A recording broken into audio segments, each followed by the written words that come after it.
Salut Falsafon, on se retrouve pour une toute nouvelle vidéo Lego Magazine aujourd'hui, magazine Lego Ninjago Dragon Rising du mois d'août 2026 et on commence directement avec la mini-figurine. Juste ici vous avez la figurine de Dragon Zane, une figurine qui n'est pas exclusive à ce magazine, mais au moins plutôt cool à retrouver ici quand même effectivement. La figurine est exclusive à un seul set, le golem de Cole, donc le robot mission de Cole, sorti donc en janvier 2026 au prix public de 29,99 €.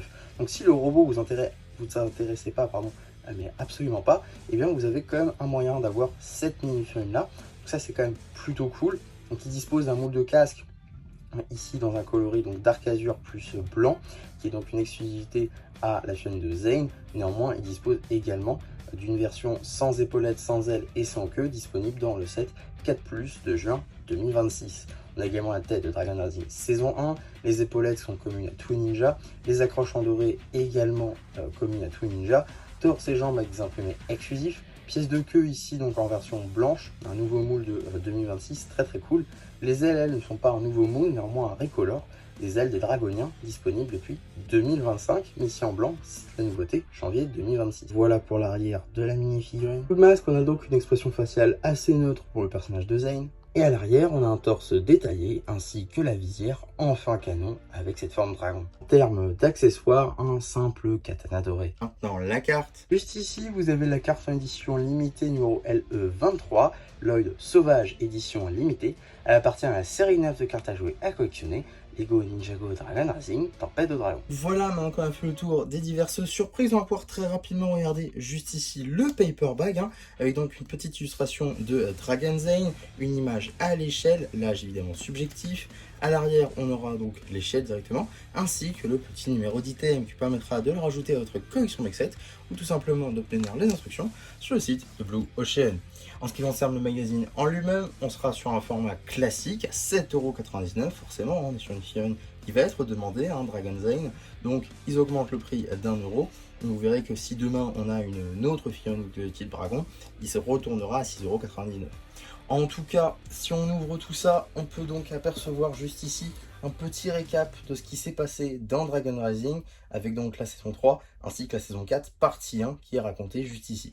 On a ensuite le petit sommaire juste là, ainsi qu'une petite double page dédiée donc au personnage de Zane en passant par un petit récap de toute son histoire, également les instructions papier et un petit jeu en lien avec le personnage. Donc ça c'est quand même plutôt cool. On a ensuite une petite double page dédiée sur le personnage de Lloyd et plus largement la forme dragon, avec donc toute l'histoire de la saison de la partie 1 de Dragon Rising, avec le rituel juste ici du temple du ninja vert, avec ici l'apparition des monstres élémentaires et le combat contre l'impératrice Béatrix. On a ensuite un petit jeu avec le postier juste là, plutôt sympa d'ailleurs parce que moi le magazine qu'il a entre les mains ça me fait beaucoup penser à un magazine Ninjago en fait tel qu'on a ici, c'est assez ressemblant je trouve donc c'est plutôt marrant. Et du coup c'est avec les monstres élémentaires, donc aussi très drôle.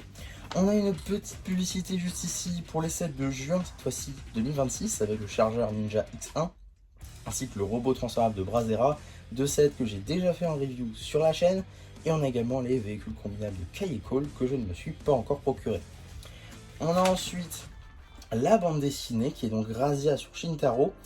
Une bande dessinée que je trouve assez intéressante étant donné que ça c'est censé raconter l'histoire qui s'est passée entre Jay, ou plutôt Rogue, et juste ici Rapton, quand ils sont allés à Shintaro pour voler un crâne. Donc ça je trouve ça assez drôle qu'ils aient décidé de le raconter en bande dessinée. Alors maintenant à voir si c'est canon évidemment, mais on a cette histoire là qui est racontée. On a ensuite une petite pause dans la bande dessinée pour avoir un petit jeu entre les robots de Kai et Jay. Marrant qu'ils aient utilisé le robot 4+ de Jay au lieu d'un robot, pourquoi pas le robot sur Battle Pack en 2024. Ça aurait pu être un peu mieux je trouve avec le robot de Kai, mais bon, soit. On a ensuite un petit poster ici avec Dragon Call, dans une illustration qu'on a aussi vu dans les cartes. Le retour des posters 15 ans avec Lloyd et Nia dans d'anciennes versions, qui sont notamment sa version Erjitsu, sa version Samouraï ou encore sa version Erjitsu Energy. Et de l'autre côté, on a Lloyd enfant, Lloyd Jungle et Lloyd Erjitsu Energy aussi. ces deux-là, niveau Airjitsu, sont assez connectés puisqu'ils sont dans le même set. En tout cas, on a la suite du poster avec Cole, avec écrit Cole directement en ninjargon. On a ensuite, juste ici, la page dédiée à l'abonnement, hein, l'abonnement Apprenti Ninja, 7 numéros pour 50 €, ou alors Ninja pour 13 numéros et 90 €. Donc voilà, pour ça, on a ensuite directement la suite de la bande dessinée. Là, on est vraiment dans Shintaro, et visiblement, le crâne qu'ils sont venus chercher, ce n'est pas le crâne d'Azadur, mais c'est un crâne d'une statue, visiblement. Donc, d'accord, pourquoi pas. Maintenant, le crâne d'Azadur peut toujours être dans ce crâne-là, puisque ça a l'air d'être le seul qui a les yeux verts. Donc, pourquoi pas, hein, on peut encore avoir cette possibilité-là. Parce que c'était la théorie, hein, dont le crâne dont il parlait, c'était potentiellement le crâne d'Azadur. Donc, cette histoire-là est venue dire qu'on ne sait pas, ce serait pas ça. En tout cas, ça raconte un peu comment est-ce que Rapton et Rogue sont devenus amis à la suite de la phrase qu'on a eue du coup en saison 4. Donc c'est plutôt intéressant qu'on ait une petite histoire comme ça qui peut s'intégrer dans l'univers directement. On a ensuite un petit jeu juste ici sur les loyalistes, très sympa aussi. Là plutôt partie 2 en fait, j'ai envie de dire, c'est plutôt un jeu partie 2, étant donné qu'on a juste les nouveaux ninjas à Ninjago City. Donc c'est vraiment de la partie 2 pour le coup, ce petit jeu. On a ensuite, et là c'est très très cool, on a donc 15 ans de puissance, les véhicules les plus imposants de l'histoire de Ninjago. Alors effectivement, il y a pas mal de véhicules assez cool, notamment ici le quad des squelettes, encore un buggy serpent, la foreuse de Cole évidemment, le X1 première génération, le buggy lance-missile de Jay, le tumbler de Ninja Titan, un set que j'ai personnellement qui est franchement fou, le Samurai VXL, un set également très très cool, que j'ai d'ailleurs en 2 fois. On a ensuite le QG des ninjas, parce que j'ai passé le Diesel Note. C'est vrai que c'est un véhicule assez original pour du Ninjago, je trouve. Donc dommage qu'ils n'aient pas en refait des véhicules comme ça. Le QG des ninjas, donc autant dire le Land Bounty, hein, mais version 1, donc version saison 11. Le bolide ninja sous-marin. Non, pardon. La voiture ninja, donc celle de Scott, dans la saison 12. Et après, en saison 15, on a le bolide ninja sous-marin, donc la voiture de Jay. Ensuite, le bolide dragon Cole, c'est très très cool. La voiture de course Spinjitzu, le pouvoir de Dragon Zane, c'est aussi très sympa. J'ai pas eu l'occasion de me procurer par contre. Le buggy tout-terrain d'Arin, un set qui était vraiment overpriced mais que j'ai réussi à me procurer pour pas trop cher, et c'est franchement un super véhicule. On a ensuite la voiture de course rétrofiction de Lloyd, un set qu'on n'a jamais vu dans la série, donc pas grand intérêt. Et après on a le Bounty terrestre deuxième génération, donc c'est marrant qu'ils aient montré les deux. Donc on peut vraiment voir la différence, on peut voir que c'est grandement inspiré, mais qui sont quand même bien différents ces deux-là. Au moins celui-ci ressemble vraiment à la partie 2 et celui-ci ressemble beaucoup à la saison 11. Donc voilà pour tout ça. On a ensuite une petite double page dédiée à Green Tack et Zilvar, l'un des sets les plus phares au final de cette troisième vague pour Ninjago. Et avant de passer au prochain numéro, on va très rapidement regarder les publicités, avec une petite publicité pour le magazine Lego Star Wars, hein, avec Dark Maul qui était dans sa boîte en métal, ainsi que Luke Skywalker dans sa tenue de X-Wing. Et on a également une petite publicité pour les cartes Ninjago Dragon Rising série 9 Tempête de Dragon, 3 multipack 2 que j'ai déjà ouvert sur la chaîne en short si ça vous intéresse.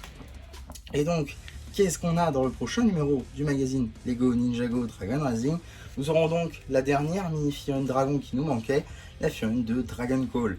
Figurine franchement attendue, qui est plutôt cool d'avoir dans le magazine, étant donné que, si je ne m'abuse, Dragon Call est exclusive à un seul set, le Dragon de la Vie, un set donc à 100 €, d'autant que vous l'avez sans doute vu que ça n'a pas intéressé grand monde, étant donné que tout le monde s'est rué sur le magazine de Dragon Lloyd.